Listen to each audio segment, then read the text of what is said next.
What is going on, guys? We are back here for our first team coverage from the remote front office. As for always, before we get started, if you guys enjoy the content, if you guys want to see more content, make sure to subscribe, hit the bell.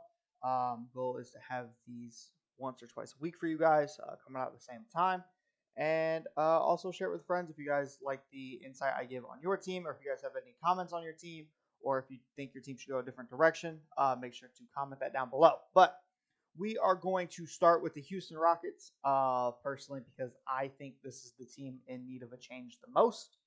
Um, the Rockets finished with the third best odds currently in the draft this year. They do also have an additional first round pick from the Clippers. The draft portion of this, I'm not going to cover in super detail right now. I kind of want to leave everybody's draft view and kind of that thought process until after the lottery, so we at least know for sure where people are picking and different things like that, right? But just kind of getting into the Rockets' current situation. As of right now, they're projected to have about $72 million in cap space. Um, Obviously, that will depend on guys getting team options and different things like that.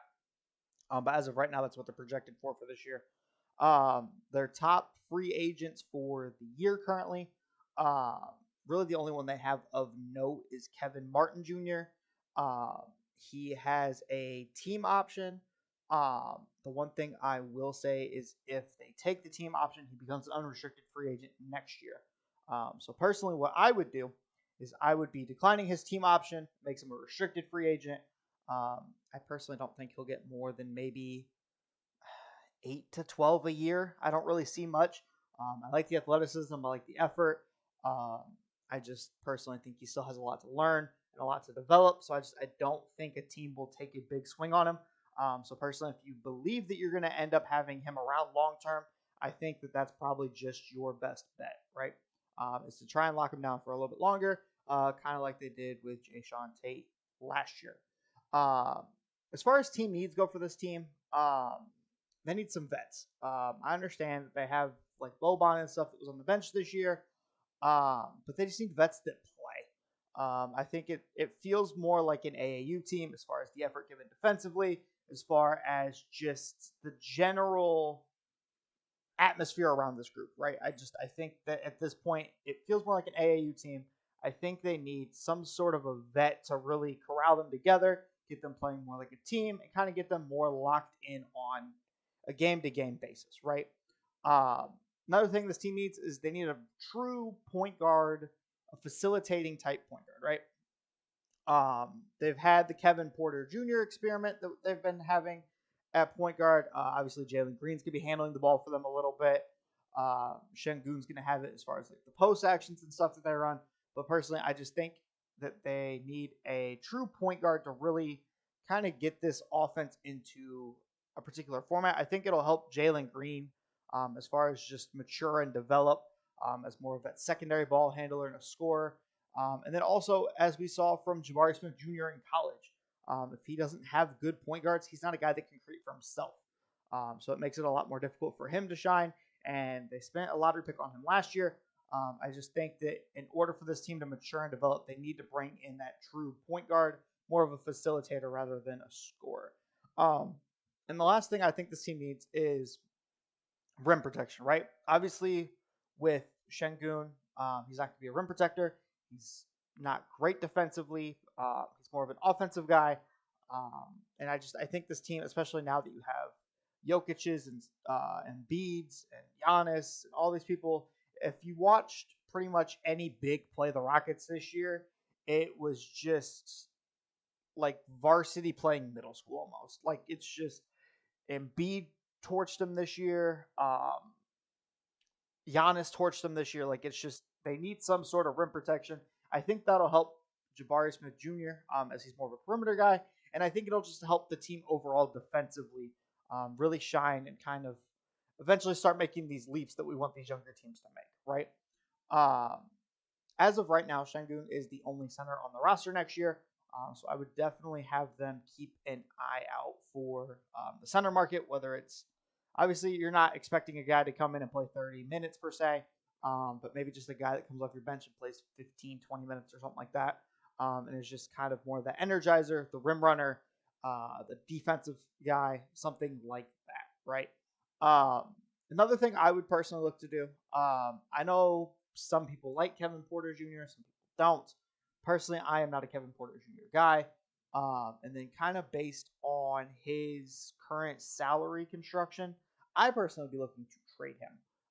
That would be my first priority.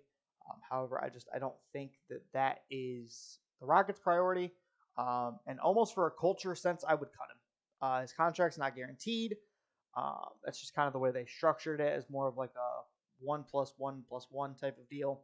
Um, so personally, in my mind, as a culture setter, and just to kind of show this team that we are serious about competing now, I'm looking to trade him. And if I don't find a good fit for him, I'm cutting him. I'm just going to wash my hands of it. He doesn't work as a point guard. It's just not what this team needs. He's a good bench guy, good off scorer. But I don't see a long-term future fit here with him and Jalen Green and all of these guys here, right? As far as a list of free agent targets I would be looking at, a lot of these guys are going to be veterans, obviously, that have been in the league for a while.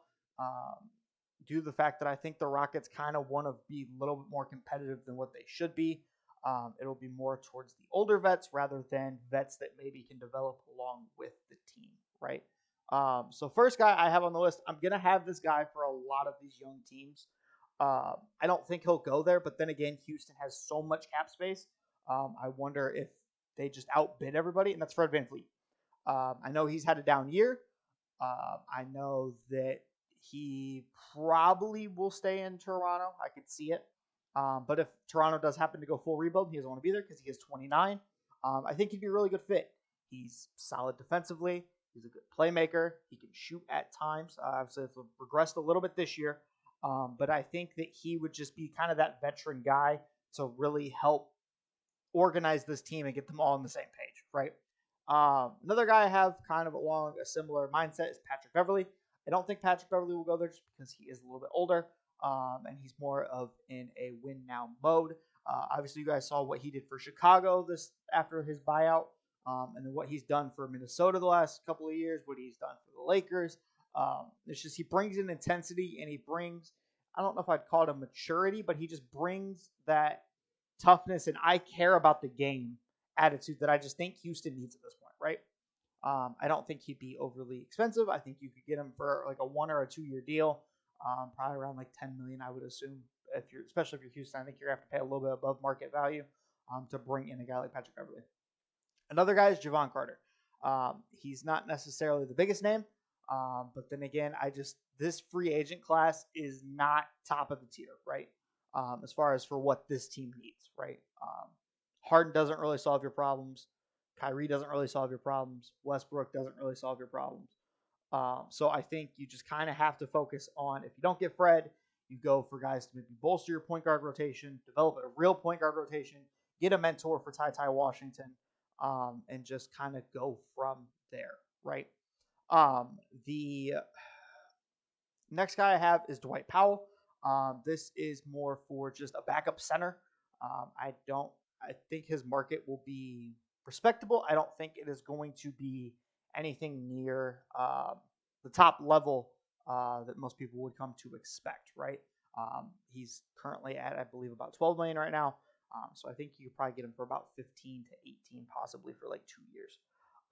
Another guy that I would like to see them take a swing on is Jackson Hayes.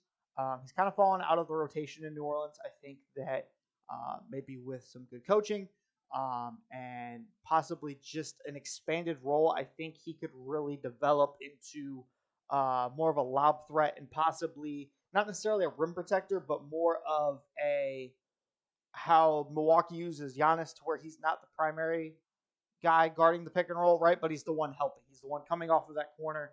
And with Jackson Hayes' verticality and just pure athleticism, I think personally he would fit into that role really well. The last guy I have for them is kind of just a end of the bench guy, almost like the Udonis Haslem role at this point. It's Markieff Morris. I think personally the Clippers are eventually going to start running out of roster spots for people. And I think just bringing him into that culture, he's played in a lot of big games. He's been around a lot of superstar players. And I think bringing him in to help develop your culture is something at this point that just needs to happen, right? Um, Another thing they need to look out for is a coach. Steven Silas will not be back next year. That got reported by Woj a little while ago. Personally, I would look at a Kenny Atkinson. That would be probably my top choice personally, just because I think that Kenny, showing what he did in Brooklyn, as far as developing a culture and developing a togetherness with young players and guys that kind of got cast to the side by a lot of teams, I just think that bringing in Kenny himself really would help this team and just help this culture, right? Because at this point, you've been not great for 3 years since the Harden trade. At this point, you have to start building your culture back up, right? You had a superstar. You currently don't have a superstar that can change potentially with the lottery. Again, that's why we'll kind of go over more of the lottery stuff once I have a chance to kind of dig into more of the prospects and then also where teams just fall, right, at this point, because we don't know minus the post lottery guys. But yeah, so that is kind of just my quick little recap on Houston this year. Um, I want to hear you guys' thoughts in the comments. Let me know if you guys think of any other free agents that they should look at. Maybe somebody else, some trade destinations for Kevin Porter Jr., anything like that. And I will catch you guys in the next one. Peace.